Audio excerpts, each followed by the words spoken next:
Didn't you hear that article's accurate? Caitlin's really getting married. You know what I just watched? Me pulling a can off some moron's fist. Return of the Jedi. Didn't you hear me? Caitlin's really getting married. Which did you like better? Jedi or the Empire Strikes Back? Empire. Blasphemy.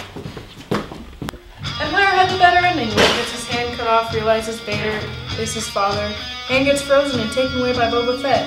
It ends on such a down note, and that's like a series of down endings. All Jedi had was a bunch of Muppets. There was something else going on in Jedi. I never noticed it till today. So they built another Death Star, right? Yeah. Now the first one was built and complete and fully operational before the Rebels destroyed it. Luke blew it up. Give him credit where it's due. And the second one was still being built when they blew it up. Compliments of Lando Calrissian. Something just never sat right with me that second time. I couldn't put my finger on it, but something just wasn't right. And you figured it out? The first Death Star was manned by the Imperial Army, stormtroopers, dignitaries. The only people on board were Imperials. Basically. So when they blew it up, no prob. Evil's punished. And the second time around? The second time around, it wasn't even finished yet. They were still under construction. So? A construction job of that magnitude would require a hell of a lot more manpower than the Imperial Army had to offer.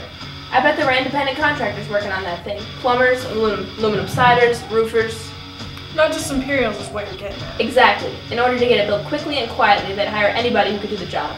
Do you think the average stormtrooper knows how to install a toilet main? All they know is killing in white uniforms. So if independent contractors are working on the Death Star, why are you so upset with this destruction? All those innocent contractors hired to do a job were killed. Casualties of a war they had nothing to do with. Alright, look. You're a roofer, and some juicy government contract comes your way. You've got a wife and kids in the two-story suburbia. This is a government contract, which means all sorts of benefits. All of a sudden, these left-wing militants blast you with lasers and wipe out everything within a 3-mile radius.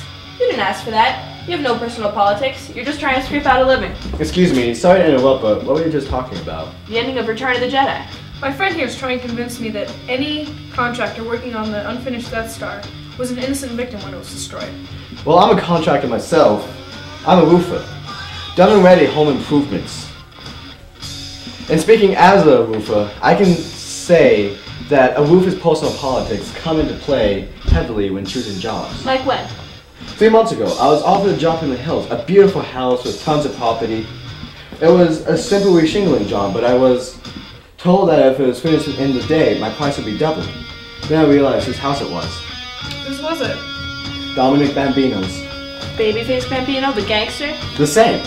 The money was right, but the risk was too big. I knew who he was, and based on that, I passed the job on to a friend of mine. Based on personal politics. Right. And that week, the Fasese family put a hit on Babyface's house. My friend was shot and killed in the process. He wasn't even finished shingling. No way! I'm alive because I knew the risk involved in taking that particular job. My friend wasn't so lucky. You know, any contractor willing to walk on the Death Star knew the risk. If he were killed, it was their own fault, but Luke listened to this. Not his fault.